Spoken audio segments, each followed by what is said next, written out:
1. And so the birds would have been flying north. The Israelites were in the wilderness of Sin on the Sinai Peninsula, complaining about their food supplies. In response, Jehovah assured Moses that between the 2 evenings they would eat meat and in the morning would be satisfied with bread. Ex 16. 12. That evening the quails began to come up and cover the camp, while in the morning the manna appeared on the earth.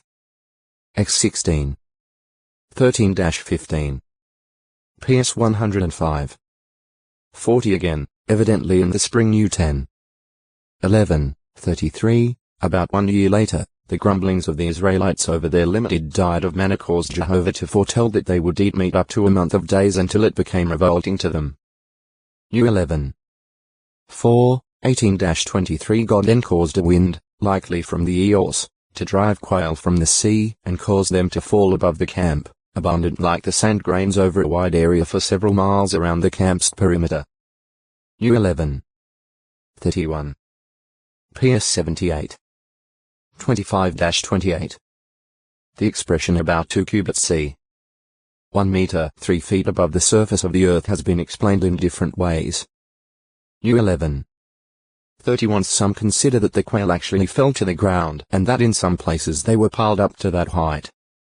Others, objecting that such action would undoubtedly result in a large portion of them dying and hence becoming unfit for eating by the Israelites, understand the text to mean that the quail flew at that low altitude over the ground, thereby making it quite easy for the Israelites to knock them to the ground and capture them.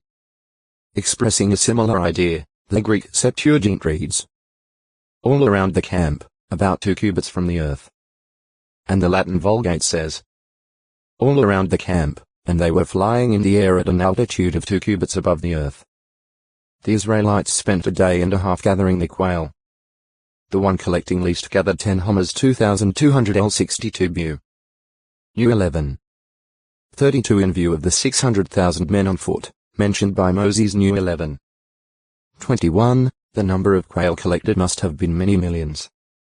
Hence it was no simple catch resulting from ordinary migration but, rather, a powerful demonstration of divine power. The quantity collected was too great for eating then. Hence the greedy Israelites owe text to acute miritra longo, quarry 719 them into quarrels, and foolish ones do not exercise the needed restraint to avoid quarreling. PI 18. 6. 20. 3. Since the squeezing out of anger results in quarreling. PR 30. 33. Slowness to anger has the opposite effect. PR 15. 18. Quarreling destroys a peaceful atmosphere. PR 17. 1. And may cause even the meekest of persons to lose self-control. For example, Israel's quarreling about there being no water at Kadesh prompted Moses and Aaron to act rashly, thereby losing the privilege of entering the promised land. Israel's unjustified quarreling with Jehovah's representatives actually constituted a quarrel with Jehovah. New 20. 2, 3, 10-13. 27. 14. PS 106. 32. Those who become similarly involved in quarreling or violent controversies with God's servants are in a very serious position, one that can lead to death. Compare Isra 41. 8, 11, 12. 54. 17. Because of the detrimental effect of quarreling, the proverb counsels. Before the quarrel has burst forth, take your leave. PR 17. 14. Abraham set a good example in this regard. Concerned that there be no disputes between his herdsmen and those of his nephew Lot, Abram suggested that they separate.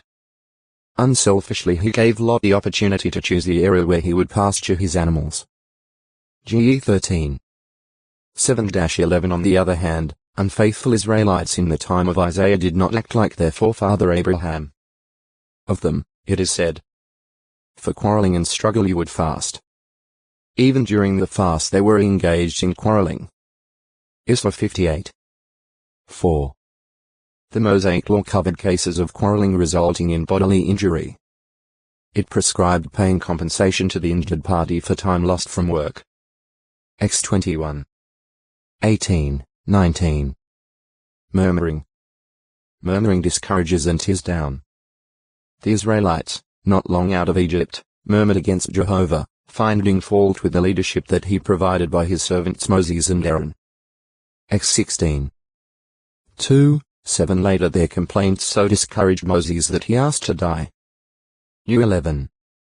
13-15 Murmuring can be a deadly danger to the murmurer. Jehovah counted the things said by murmurers about Moses as actually being a rebellious complaint against his own divine leadership. New 14. 26-30 Many lost their lives as a result of fault-finding.